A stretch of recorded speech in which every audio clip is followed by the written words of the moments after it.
Comment rebâtir un patrimoine après le choc d'un divorce? Une question bien générale, effectivement, après une épreuve personnelle comme un divorce. Bon, les aspects placement sont rarement au cœur des débats. La première conséquence, elle est financière, bien sûr. Elle est un appauvrissement pour les deux ex-conjoints. Sur le plan strictement financier, la première, je dirais, équation, elle est budgétaire. Il faut rétablir l'équilibre entre les dépenses et les recettes. Sur le plan des placements, il convient en fait dans des périodes un peu d'incertitude de surtout ne pas se positionner sur des actifs à long terme, mais de privilégier les livrets, éventuellement l'assurance vie en euros, l'épargne logement, c'est-à-dire en fait des placements souples, des placements sans risque, des placements avec peu de frais que vous allez pouvoir mobiliser ou pas en fonction de vos besoins. Dans la même ordre d'idée, bien sûr, sur le logement, ne pas hésiter à passer par la case location, en tout cas tant que votre situation personnelle n'est pas stabilisée.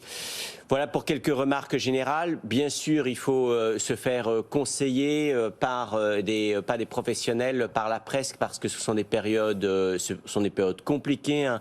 Rebondir après un divorce sur le plan financier, ce n'est pas forcément toujours simple. Après ça, les réponses sont forcément individuelles. Ça dépend du niveau de revenu, du niveau de patrimoine. Donc, voilà quelques pistes de réflexion pour Isabelle. Vous avez quelques clés ou pas, Stéphane, sur un thème comme ça, rebâtir un patrimoine après un divorce? Alors, et ne me dites pas retrouver un conjoint infortuné, parce que ce serait trop simple. C'est une question personnelle ou professionnelle? Non, évidemment, il faut éviter, il faut bien sûr se faire accompagner, parce que s'il y a famille recomposée potentiellement derrière, ça peut se compliquer.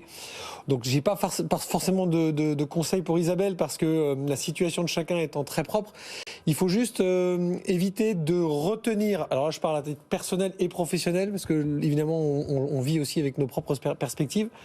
Il faut éviter de se dire que parce que ça s'est passé comme ça, patrimonialement parlant, j'entends bien mon cher Cédric, ça pourrait se passer comme ça la fois d'après. Donc comment rebâtir un patrimoine avec le choc d'un divorce? Éviter de refaire la même chose, mais c'est pas la peine de faire complètement l'opposé non plus, parce que évidemment, si on décide de rencontrer quelqu'un d'autre, évidemment, ce sera une nouvelle personne, et donc on aura une nouvelle façon de voir les choses. Donc toujours pareil, on adapte à sa situation et non pas l'inverse.